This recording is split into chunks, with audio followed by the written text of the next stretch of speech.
Current അഫയേഴ്സിൻ്റെ പുതിയൊരു അധ്യായത്തിലേക്ക് എല്ലാവർക്കും സ്വാഗതം. ഒന്നാമത്തെ ചോദ്യം, ബംഗ്ലാദേശിൻ്റെ പുതിയ പ്രധാനമന്ത്രി ആരാണ്? ബംഗ്ലാദേശിൻ്റെ പുതിയ പ്രധാനമന്ത്രി ആരാണ്? താരിഖ് റഹ്മാനാണ് ബംഗ്ലാദേശിൻ്റെ പുതിയ പ്രധാനമന്ത്രി. ബംഗ്ലാദേശിൻ്റെ പുതിയ പ്രധാനമന്ത്രി താരിഖ് റഹ്മാനാണ്.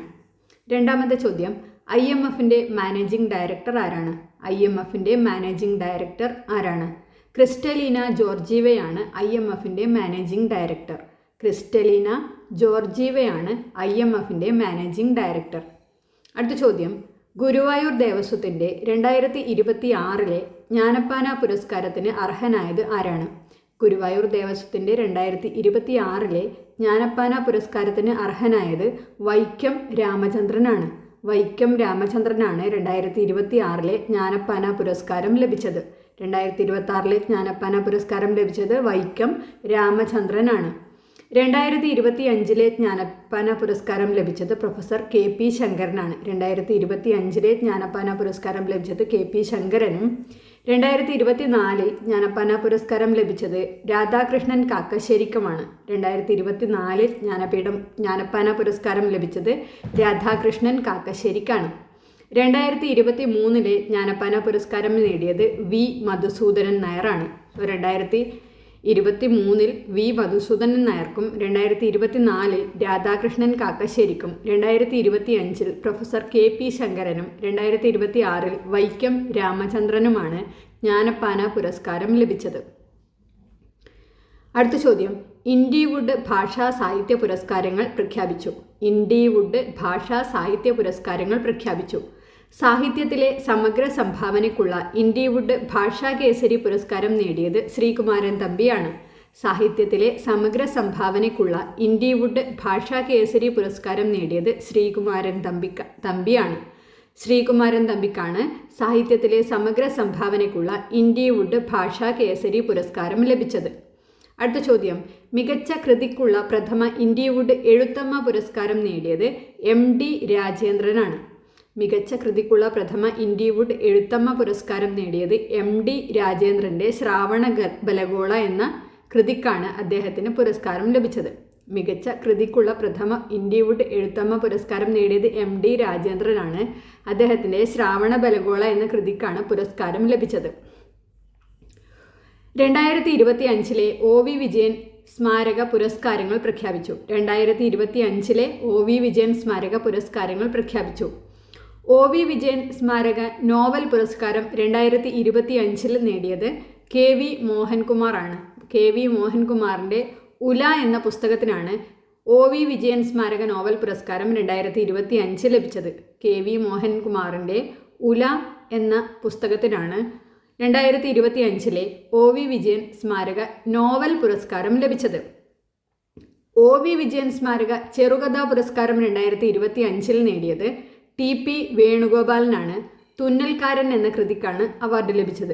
TP വേണുഗോപാലൻ്റെ തുന്നൽക്കാരൻ എന്ന കൃതിക്കാണ് OV വിജയൻ സ്മാരക ചെറുകഥാ സമാഹാര പുരസ്കാരം ലഭിച്ചത്. OV വിജയൻ സ്മാരക യുവകഥാ പുരസ്കാരം നേടിയത് K മേഘയാണ്. അവനി വാഴ്വ് കിനാവ് കഷ്ടം എന്ന കൃതിക്കാണ് K മേഘയ്ക്ക് OV വിജയൻ സ്മാരക യുവകഥാ പുരസ്കാരം 2025 ലഭിച്ചത്. അടുത്ത ചോദ്യം, ഡൽഹിക്കും UPയിലെ മീററ്റിനും ഇടയിൽ രാജ്യത്തെ ആദ്യ RRTS regional rapid transit system ആണ് നമോ ഭാരത്. ഡൽഹിക്കും UPയിലെ മീററ്റിനും ഇടയിൽ രാജ്യത്തെ ആദ്യത്തെ RRTS ആണ് നമോ ഭാരത്. നിള ഹെറിറ്റേജ് മ്യൂസിയം എവിടെയാണ്? നിള ഹെറിറ്റേജ് മ്യൂസിയം എവിടെയാണ്? പൊന്നാനിയിലാണ് നിള ഹെറിറ്റേജ് മ്യൂസിയം സ്ഥിതി ചെയ്യുന്നത്. പൊന്നാനി മലപ്പുറം ജില്ലയിലാണ്. മലപ്പുറം ജില്ലയിലെ പൊന്നാനിയിലാണ് നിള ഹെറിറ്റേജ് മ്യൂസിയം സ്ഥിതി ചെയ്യുന്നത്. സംസ്ഥാന ബാലസാഹിത്യ ഇൻസ്റ്റിറ്റ്യൂട്ടിൻ്റെ 2025 ബാലസാഹിത്യ പുരസ്കാരങ്ങൾ പ്രഖ്യാപിച്ചു. സംസ്ഥാന ബാലസാഹിത്യ ഇൻസ്റ്റിറ്റ്യൂട്ടിൻ്റെ 2025 ബാലസാഹിത്യ പുരസ്കാരങ്ങൾ പ്രഖ്യാപിച്ചു. നോവൽ കഥാവിഭാഗത്തിൽ പുരസ്കാരം നേടിയത് ശ്രീജിത്ത് മൂത്തേടത്താണ്. നോവൽ കഥാവിഭാഗത്തിൽ പുരസ്കാരം നേടിയത് ശ്രീജിത്ത് മൂത്തേടത്ത് ആണ്. പെൻഗ്വിനുകളുടെ വൻകരയിൽ എന്ന പുസ്തകത്തിനാണ് ശ്രീജിത്ത് മൂത്തേടത്തിന് നോവൽ കഥാവിഭാഗത്തിൽ പുരസ്കാരം ലഭിച്ചത്. അടുത്ത ചോദ്യം, ഇന്ത്യ AI ഇമ്പാക്റ്റ് 2026 ഉദ്ഘാടനം ചെയ്തത് ആരാണ്? ഇന്ത്യ AI ഇമ്പാക്റ്റ് 2026 ഉദ്ഘാടനം ചെയ്തത് നരേന്ദ്രമോദിയാണ്. ഇന്ത്യ AI ഇമ്പാക്റ്റ് 2026 ഉദ്ഘാടനം ചെയ്തത് പ്രധാനമന്ത്രി നരേന്ദ്രമോദിയാണ്. ഇന്ത്യ AI ഇമ്പാക്റ്റ് 2026 വേദി ന്യൂഡൽഹി ആയിരുന്നു. അടുത്ത ചോദ്യം, 2026 AI ഇമ്പാക്റ്റ് ഉച്ചകോടി പ്രമേയം. 2026 AI ഇമ്പാക്റ്റ് ഉച്ചകോടിയുടെ പ്രമേയം എല്ലാവർക്കും ക്ഷേമം എല്ലാവരുടെയും സന്തോഷം എന്നാണ്. എല്ലാവർക്കും ക്ഷേമം എല്ലാവരുടെയും സന്തോഷം എന്നാണ് ഇന്ത്യ AI ഇമ്പാക്റ്റ് ഉച്ചകോടി 2026 പ്രമേയം. അടുത്ത ചോദ്യം, 70ാമത് ഫിലിം ഫെയർ അവാർഡ്സിൽ ഏറ്റവും മികച്ച നടനുള്ള പുരസ്കാരം നേടിയത് ആര്? 70ാമത് ഫിലിം ഫെയർ അവാർഡ്സിൽ ഏറ്റവും മികച്ച നടനുള്ള പുരസ്കാരം നേടിയത് മമ്മൂട്ടിയാണ്. അടുത്ത ചോദ്യം, വനിതകളുടെ എമർജിംഗ് ഏഷ്യ കപ്പ് ചാമ്പ്യൻഷിപ്പിൽ കിരീടം നേടിയത് ആരാണ്? വനിതകളുടെ എമർജിംഗ് ഏഷ്യ കപ്പ് ചാമ്പ്യൻഷിപ്പിൽ കിരീടം നേടിയത് ഇന്ത്യയാണ്. ഇന്ത്യയാണ് വനിതകളുടെ എമർജിംഗ് ഏഷ്യ കപ്പ് ചാമ്പ്യൻഷിപ്പിൽ കിരീടം നേടിയത്. അടുത്ത ചോദ്യം, കേരള തീരത്തെ കള്ളക്കടലിനെ കുറിച്ച് മുന്നറിയിപ്പ് നൽകുന്നതിനായി Indian national centre for ocean information services INCOIS വികസിപ്പിച്ച സംവിധാനമാണ് സീവാസ്. രാജ്യത്ത് ആദ്യമായിട്ടാണ് ഇത്തരമൊരു സേവനം നിലവിൽ വന്നത്. കേരള തീരത്തെ കള്ളക്കടലിനെ കുറിച്ച് മുന്നറിയിപ്പ് നൽകുന്നതിനായി Indian national centre for ocean information services INCOIS വികസിപ്പിച്ച സംവിധാനമാണ് സീവാസ്. 79ാമത് ബാഫ്റ്റ അവാർഡിൽ തിളങ്ങി ഇന്ത്യ. 79ാമത് ബാഫ്റ്റ അവാർഡിൽ തിളങ്ങി ഇന്ത്യ. ഇന്ത്യക്ക് ആദ്യമായി ബാഫ്റ്റ പുരസ്കാരം നേടിക്കൊടുത്ത സിനിമയാണ് ബൂങ്. ഇന്ത്യക്ക് ആദ്യമായി ബാഫ്റ്റ പുരസ്കാരം നേടിക്കൊടുത്ത സിനിമയാണ് ബൂങ്. മണിപ്പൂരി ഭാഷയിലുള്ള ചിത്രമാണ് ബൂങ്. ആ ചിത്രത്തിൻ്റെ സംവിധായിക ലക്ഷ്മിപ്രിയ ദേവിയാണ്. ബൂങ് എന്ന സിനിമയുടെ സംവിധായിക ലക്ഷ്മിപ്രിയ ദേവിയാണ്. ഇന്ത്യയിൽ നിന്നുള്ള ബൂങ് എന്ന ചിത്രം കുട്ടികൾക്കും കുടുംബങ്ങൾക്കുമായുള്ള മികച്ച ചിത്രമായി തിരഞ്ഞെടുക്കപ്പെട്ടു. അടുത്ത ചോദ്യം, സംസ്ഥാനത്തെ ഏറ്റവും പ്രായം കുറഞ്ഞ അവയവദാതാവ്. സംസ്ഥാനത്തെ ഏറ്റവും പ്രായം കുറഞ്ഞ അവയവദാതാവ് ആലിൻ ഷെറിനാണ്. ആലിൻ ഷെറിനാണ് സംസ്ഥാനത്തെ ഏറ്റവും പ്രായം കുറഞ്ഞ അവയവദാതാവ്. അടുത്ത ചോദ്യം, സംസ്ഥാനത്തെ വനിതകളുടെ സാമ്പത്തിക സ്വയം പര്യാപ്തത ലക്ഷ്യമിട്ട് കുടുംബശ്രീ നടപ്പിലാക്കിയ പദ്ധതിയാണ് കെ ലിഫ്റ്റ്. സംസ്ഥാനത്തെ വനിതകളുടെ സാമ്പത്തിക സ്വയം പര്യാപ്തത ലക്ഷ്യമിട്ട് കുടുംബശ്രീ നടപ്പിലാക്കിയ പദ്ധതിയാണ് കെ ലിഫ്റ്റ്. അടുത്തത്, മാനവ് എന്ന ചുരുക്കപ്പേരിൽ കൃത്രിമ ബുദ്ധിക്കായി മനുഷ്യ കേന്ദ്രീകൃതമായ ഒരു ചട്ടക്കൂട് ആവിഷ്കരിച്ചു. മാനവ് എന്നതിൻ്റെ ഫുൾ ഫോം എന്താണ്? മാനവ് എന്ന ചുരുക്കപ്പേരിൽ കൃത്രിമ ബുദ്ധിക്കായി മനുഷ്യ കേന്ദ്രീകൃതമായ ഒരു ചട്ടക്കൂട് ആവിഷ്കരിച്ചു. മാനവിൻ്റെ full form: M stands for moral and ethical systems, A for accountable governance, N for national sovereignty, A for accessible and inclusive, V for valid and legitimate. അടുത്ത ചോദ്യം, വളർത്തുമൃഗങ്ങൾക്കായുള്ള രാജ്യത്തെ ആദ്യത്തെ താൽക്കാലിക ദുരിതാശ്വാസ കേന്ദ്രം സ്ഥാപിക്കുന്നത് എവിടെ?